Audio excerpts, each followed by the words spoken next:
இப்போ அந்த சிறுமியின் வீட்டுக்கு தான் நம்ம போகிறோம். இதுதாங்க அந்த சிறுமியோட வீடு. அதை எடுத்து ஒரு முடக்கு தான் குடிச்சாரு. அந்த டைம்ல எனக்கு என்ன ஆச்சுன்னு தெரியல. அந்த பொண்ணு காணா போனதே அவங்களுக்கு தெரியாது.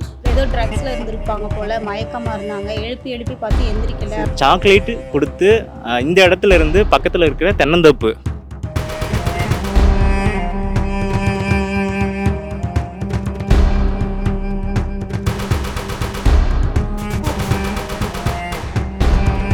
சிறுமியோட பாடி வந்து கிடைச்ச இடம் இதுதான்.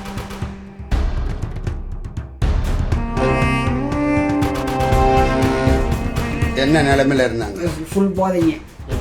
அப்போ அந்த அம்மாவுக்கு வந்து லீகல் தொடர்பு இருக்குது அப்படின்னு சொல்கிறாங்க. ஒரு என்கவுண்டர் பண்ண மாதிரி இவனை என்கவுண்டர் பண்ணணுங்கிறது தான் இந்த பகுதி மக்களோட விருப்பமாகவே இருந்தது.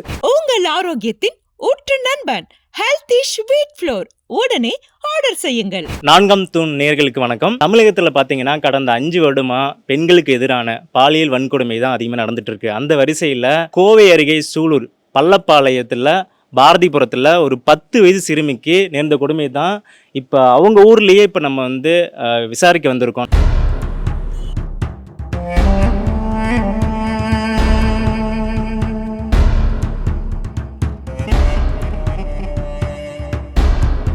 பாரதிபுரம் அந்த ஸ்ட்ரீட்ல தான் நம்ம பேசிட்டு இருக்கோம். மோகன்ராஜ் வீடு இங்க இருக்கு, சிறுமியோட வீடு ஆப்போசிட்ல இருக்குது. இப்போ இந்த மோகன்ராஜ் வீடு பக்கத்துல இருக்கிறவங்கள நம்ம விசாரிக்கலாம். இப்போ இந்த இன்சிடென்ட் நடந்த வீட்டு பக்கத்துல நீங்க இருந்திருக்கீங்க, உங்களுக்கு தெரிஞ்ச தகவல் ஏதாச்சும் இருந்தா சொல்லுங்க. இந்த சம்பவம் நடந்த அன்னைக்கு 5:30 மணிக்கு அந்த குழந்தைங்க தான் விளையாண்டு இருந்தது. நாங்கள் வியாபாரம் பண்ணிட்டு இருக்கிறோம், காய்கறி வியாபாரம். நாங்கள் போகையில் இங்கே தான் விளையாண்டு இருந்தது. நாங்கள் போயிட்டு வரும்போது இந்த மாதிரி காணோம், போலீஸ் எல்லாம் இங்கே எல்லாம் நம்ம தெருவில் இருந்தாங்க, எல்லாம் தேடிட்டு இருந்தாங்க, கேமராவெலாம் செக் பண்ணிகிட்டு இருந்தாங்க. அதுக்கப்புறம் என்ன ஏதுன்னு விசாரிக்கையில் குழந்தை விளையாண்டு இருந்த குழந்தை மிஸ்ஸிங்கு அப்படின்னு சொன்னாங்க. அப்போ இந்த மோகன்ராஜும் அந்த மோகன்ராஜோட அக்கான்னு சொல்கிறவங்களும் அவங்களும் தான் வந்து போலீஸுக்கு தகவல் கொடுத்து அவங்க அப்பாவோட எல்லாம் இங்கே தேடிட்டு இருந்தாங்க. அப்புறம் மறுநாள் காலையில் தான் அந்த குழந்தை வந்து இறந்துட்டதாகவும் அந்த கார்த்திங்கிறவர் கொண்டுட்டதாகவும் தகவல் வந்தது. நண்பர்னு ஒருத்தர் சொல்றாருல, அவருக்கு இந்த கொலையில வந்து தொடர்பு இருக்குங்கிறாங்க. ஆமாம், அவரும் அந்த கார்த்தியும் இந்த மோகன்ராஜும் தான் நண்பர்கள். அடிக்கடி இங்கே வந்து வெளியில் நின்று பேசிகிட்டு இருப்பாங்க. நம்ம ஸ்ப்ளெண்டரில் வருவார் அந்த கார்த்திங்கிறவர், இவங்க பேசிகிட்டு இருப்பாங்க, ஒன்றா வேலைக்கு போயிருக்கிறாங்க. அந்த மாதிரி சிறுமியோட வந்து அம்மா வந்து மது அருந்தி இருந்தாங்க அன்னைக்கு. ஆமாம், அந்த பொண்ணு காணா போனதே அவங்களுக்கு தெரியாது. அதை எடுத்து ஒரு முடக்கு தான் குடிச்சா, அது குடிச்சா ஒரு மாறு இருந்ததுன்னு சொல்லி அப்போதையே அதை தூக்கி அதை வச்சு போட்டு அந்த டைம்ல எனக்கு என்ன ஆச்சுன்னு தெரியல. போலீஸாரும் போய் எழுப்புனாங்க, அப்போ அவங்களுக்கு தெரியல. இங்கே பக்கத்தில் இருக்கிறவங்க பொதுமக்கள் எல்லாமே போய் பார்த்தோம். அப்போ அவங்க மது போதையில். புகார் எப்படி, யார் மூலியமா புகார் வந்து? புகார் வந்து இந்த மோகன்ற அவங்க அப்பா வந்து இங்கே தான் குழந்தை விளையாண்டுச்சு. ஏன்னா அந்த தம்பி ஒன்று இருக்கான், அந்த தம்பியும் அந்த பொண்ணும் இங்கே தான் விளையாண்டு இருந்தாங்க பக்கத்து வீட்டில். அதனால தம்பியை கேட்கல, அக்கா காணாங்கல, இங்கே தான் வந்து விளையாண்டு இருந்தது அப்படிங்கல. அவங்க அப்பா வந்ததுக்கு அப்புறம் தான் பொண்ணை காணான்னு தேடி இந்த மோகன்ராஜன் அக்கான்னு சொல்கிற அவங்களும் போலீஸில் கம்ப்ளைண்ட் பண்ணலன்னு சொல்லி கம்ப்ளைண்ட் பண்ணி அதுக்கப்புறம் தான் போலீஸார். ஓகே, இவங்க 2 பேரும் எப்படி பழக்கமாயிருப்பாங்க அந்த குடும்பத்துக்கு? இந்த மோகன்ராஜுங்கிறவங்களும் இந்த அம்மா அந்த குழந்தையோட தாயார் சொல்கிறோம்ல, அவங்க 2 பேரும் பக்கத்து வீட்டில் ஒரு 2 months முன்னாடி இருந்தவங்க. அப்போ அந்த அம்மாவுக்கு வந்து லீகல் தொடர்பு இருக்குது அப்படின்னு சொல்கிறாங்க. அது எந்த அளவுக்கு நம்ம தெரில, சொல்கிறது பொதுமக்கள் சொல்கிறது தான். வீடு இருக்குது பக்கத்தில். ஆமாம், அவங்க 2 பேரும் பக்கத்து வீட்டில் இருந்தது தான். அதனால் அடிப்படையில் தான் அந்த குழந்தைங்க விளையாடுறக்கே வந்திருக்கு. Okay okay. இந்த மோகன்ராஜோட அக்கா, அவங்களுக்கு 2 குழந்தைங்க, மோகன்ராஜ், இவங்க எல்லாம் நம்ம சிறுமியோட வீட்டுக்கு பக்கத்தில் இருந்தவங்க.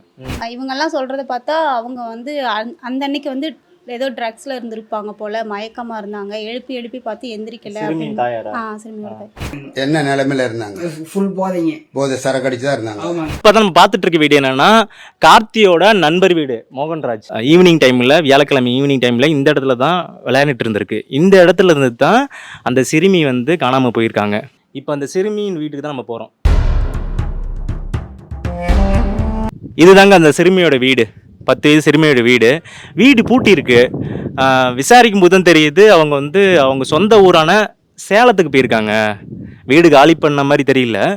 இந்த இடத்துல இருந்து வந்து பக்கத்தில் இருக்க கடைகளில் வந்து கார்த்தி என்ற ஒரு நபர் வந்து சாக்லேட்டு கொடுத்து இந்த இடத்துல இருந்து பக்கத்தில் இருக்கிற தென்னந்தோப்பு, அது இங்கேருந்து ஒரு 2 கிலோமீட்டர் இருக்கும், தென்னந்தோப்பு என்ற ஒரு இடத்துக்கு வந்து கூட்டிகிட்டு போயிட்டு தான் அந்த இடத்துக்கு தான் அந்த ஒரு கொடூரமான ஒரு செயல் வந்து நடந்திருக்கு.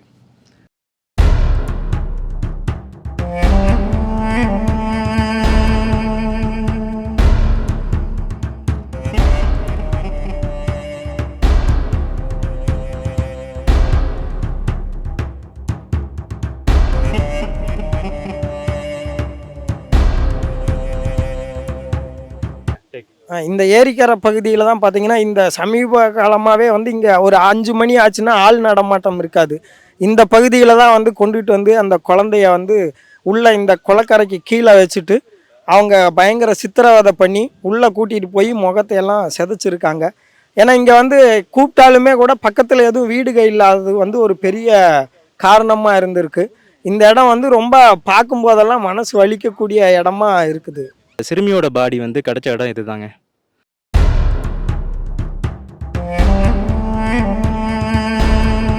இது போலீஸ் வந்து ஹேண்ட் க்ளோஸ் ஆய்வு செய்யும்போது செய்த இடத்தை தான் பார்த்துட்ருக்கோம். நான் இந்த பகுதியில் தான் வச்சிட்ருக்கேன். வீடு இங்கே தான் இருக்குது. டெய்லி இந்த வழி தான் போயிட்டு வருவேன், எல்லா இடத்தும் பண்ணுவேன். அன்றைக்கி சம்பவம் நடத்த அன்றைக்கி இந்த வழி தான் போயிட்டு வந்திருந்தேன். தெரியல, நான் இந்த இடத்துல வரும்போது போகும்போது எல்லாமே இங்கே சில பேர் தண்ணி அடிச்சிட்டு இருப்பாங்க, எல்லாம் இருப்பாங்க. இருந்தாலும் நான் எல்லாம் துரத்தி விட்டுட்டு தான் போவேன், என்னால் முடியும். பண்ணிட்டு தான் இருந்தேன். நான் எக்ஸ் மிலிட்ரி.